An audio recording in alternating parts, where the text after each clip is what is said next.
Salut, j'espère que tu vas bien. Bienvenue dans cette nouvelle vidéo. Aujourd'hui, un format un peu particulier. Je vais faire un format en voix off, donc j'espère que ça te plaira.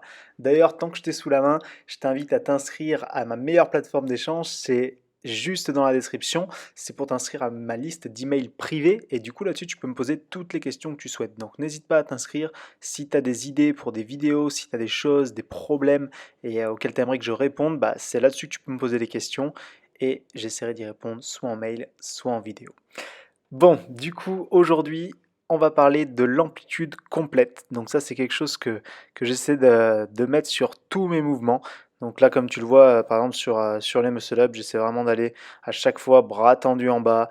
J'essaie vraiment de rendre le mouvement au final le plus difficile possible, mais surtout le plus qualitatif possible. Et on va parler un peu de tout ça. Donc, sur l'amplitude complète, il y a beaucoup de choses. Souvent, on entend que c'est bon ou que c'est mauvais, on ne sait pas trop, et on peut rapidement s'y perdre. Pourquoi c'est mauvais? Donc, on va faire juste 3 secondes d'histoire. Je pense que tout ça, ça a commencé un peu dans les années 70 avec l'émergence, si tu veux, du fitness. Et du coup, moi, personnellement, j'ai donné des cours, pas dans les années 70, mais des cours de fitness en salle de sport. Et le problème dans ces cours, c'est que bah, on va avoir pas mal de personnes, donc peut-être entre 20 et 50 personnes par cours. Et sur ces 20 ou 50 personnes, tu te doutes bien qu'il y a des profils complètement différents. Des gens qui ont des problèmes bah, peut-être de genoux, de dos, des gens qui ont 70 ans, des gens qui en ont 20, des gens qui ont un bon passé sportif, des gens qui n'ont jamais rien fait. Et donc la solution pour que ça colle un peu à tout le monde, c'était d'avoir des règles un peu de base. Donc par exemple pour le squat, attention, on ne dépasse pas la pointe de pied, on ne descend pas en dessous de 90 degrés, etc., etc. Pour les épaules, on ne remonte pas plus haut que l'épaule. Pour les élévations par exemple. Voilà, plein de choses comme ça. Donc là, comme tu le vois actuellement à l'écran, je suis en train de faire du split squat et comme tu le vois également, mon genou dépasse largement ma pointe de pied et pourtant je peux te garantir que c'est excellent pour mon genou. Donc on va parler un peu de tout ça. Donc voilà, moi je pense que ça vient surtout de là en fait, c'est-à-dire que voilà, il y avait beaucoup de gens à gérer et des consignes rapides à donner et puis ces consignes au final sont un peu restées dans le temps. Euh, Parce qu'au final, si tu regardes même les bodybuilders un peu de l'époque ou autres, tu voyais qu'ils s'entraînaient avec des grosses amplitudes contrairement à ce qu'on peut voir aujourd'hui. Il y avait aussi beaucoup moins de machines, donc forcément, ça demandait un travail un peu différent.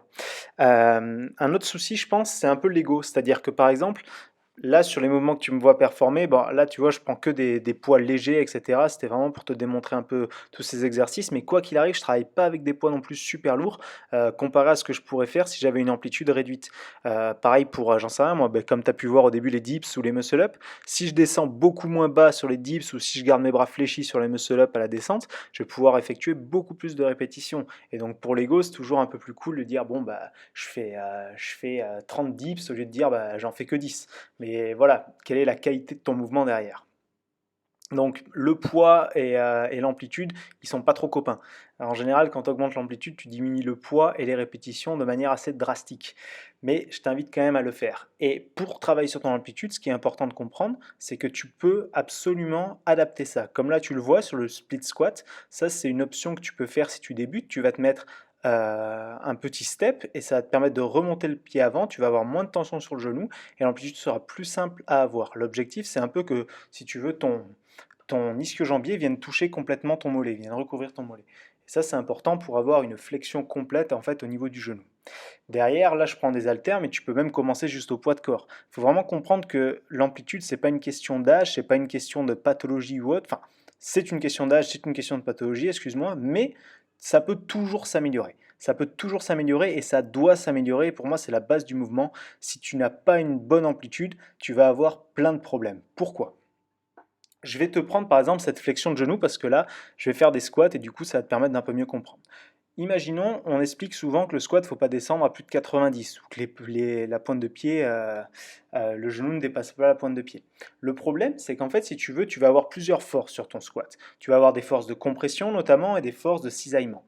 Cette force de compression, elle est maximale quand tu es en position basse. Et du coup, ce que les gourous du 90 degrés vont te dire, c'est que du coup, tu as une force de compression énorme en position basse. Ce qui est tout à fait vrai, d'accord?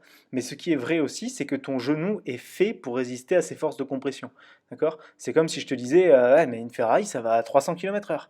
Alors que moi, ma Twingo, elle va pas à 300 km/h. Oui, parce que la Ferrari, elle est faite pour ça. Donc, t'inquiète pas de la Twingo, La Ferrari, elle est faite pour ça. Et bien là, c'est exactement la même chose avec ton genou. Ton genou est fait pour résister aux forces de compression. Par contre, il y a quelque chose qu'il n'aime pas trop, c'est la force de cisaillement. Et la force de cisaillement, en fait, si tu veux, ça va être quand tu es à 90 degrés, ton quadriceps et tes ischio-jambiers vont avoir leur tension un peu maximale. Ce qui va faire que ça va un peu tirer, si tu veux, d'avant en arrière, tu vois, ce travail un peu de cisaillement. Et en même temps, quand tu es à 90 degrés, c'est également là où tes ligaments, donc tout ce qui va protéger ton genou, sont les plus relâchés. Ce qui fait que si tu travailles tout le temps à 90 degrés, après par exemple, j'en sais rien, moi, une opération au niveau du genou, après des blessures ou autre, tu vas tout le temps travailler dans la zone où ton genou est le plus faible. Et à part l'affaiblir et créer d'autres problèmes, tu vas rien faire d'autre parce que tu vas mettre beaucoup de poids, beaucoup de charge sur la zone où il est le plus faible. De plus, tu ne vas pas travailler sur tes ligaments, comme je viens de te le dire, parce qu'ils sont relâchés dans cette position. Tu ne vas pas travailler sur leur travail complet et tu ne vas pas travailler sur l'amplitude totale de ton articulation. Ce qui veut également dire moins de souplesse et moins de mobilité. Donc, on parlait hier de souplesse et de mobilité dans la vidéo précédente. Je t'invite à aller la voir si tu ne l'as pas fait. Ça sera intéressant et complémentaire. Un des meilleurs moyens pour maintenir sa souplesse, voire l'augmenter et maintenir ou augmenter sa mobilité, c'est de travailler en amplitude complète. Pourquoi est-ce qu'on pense que souvent devenir musclé, ça rend non souple, non mobile? C'est parce que la plupart des bodybuilders actuels vont faire beaucoup de mouvements incomplets. Et quoique, c'est même pas forcément les bodybuilders. On voit plein de bodybuilders qui montent sur scène, qui te font des grands écarts, qui font des trucs de fou. Donc c'est même pas ça le problème, c'est même une croyance un peu populaire, je vais te dire. Ou c'est plutôt des gens qui ne savent pas trop s'entraîner et qui vont pas utiliser l'amplitude complète. Mais l'amplitude complète, ça a vraiment plein d'intérêts. Donc comme je te le dis, l'objectif c'est que tu progresses petit à petit. Là, je suis en train de te montrer justement sur les tractions, tu pourras revenir un peu en arrière, mais comment relâcher un peu tes scapulas. Bon, ça c'est Max qui fait un peu l'idiot sur la vidéo, je suis obligé de laisser ça. Et là, je viens de faire des tractions en amplitude complète. Donc tu vois, à chaque fois, je relâche et je viens descendre mes épaules et ensuite je viens tirer. Et donc ça, c'est pareil, c'est des petites choses super importantes. Prends le temps de comprendre le mouvement, prends le temps de l'analyser et prends le temps de travailler en amplitude complète. Ce n'est pas grave si, imaginons, sur les tractions, tu en faisais 5, tu passes à 2, on s'en fiche. L'objectif, c'est que tu aies une bonne qualité de mouvement. Et du coup, je vais te lister un peu les avantages en gros d'un travail en amplitude complète. Tu vas du coup, comme je te le disais, stimuler et donc renforcer au niveau de tes ligaments, mais également ton articulation, donc travailler sur toute ta surface articulaire. Donc ça, c'est super important pour tous les problèmes après d'arthrose, etc. derrière. Tu vas avoir un meilleur recrutement musculaire et tu vas recruter plus de muscles. Donc déjà, rien qu'avec tout ça, c'est bon. Mais en plus, tu vas gagner en souplesse et en mobilité ou maintenir ta souplesse et ta mobilité. Donc ça, c'est vraiment super important. Maintenant, voilà, comme je te dis, il faut faire attention, on est tous différents et l'objectif, c'est vraiment de progresser petit à petit avec des options et en y allant doucement, sans faire trop de répétitions, sans mettre trop de poids trop vite. Maintenant, attention, ce qui est bien important que tu comprennes, c'est que les mouvements partiels ont une utilité, d'accord? Ils peuvent être vraiment intéressants. Là, par exemple, je vais te démontrer des tractions comme on peut voir, souvent les bodybuilders, on les voit un peu faire ça.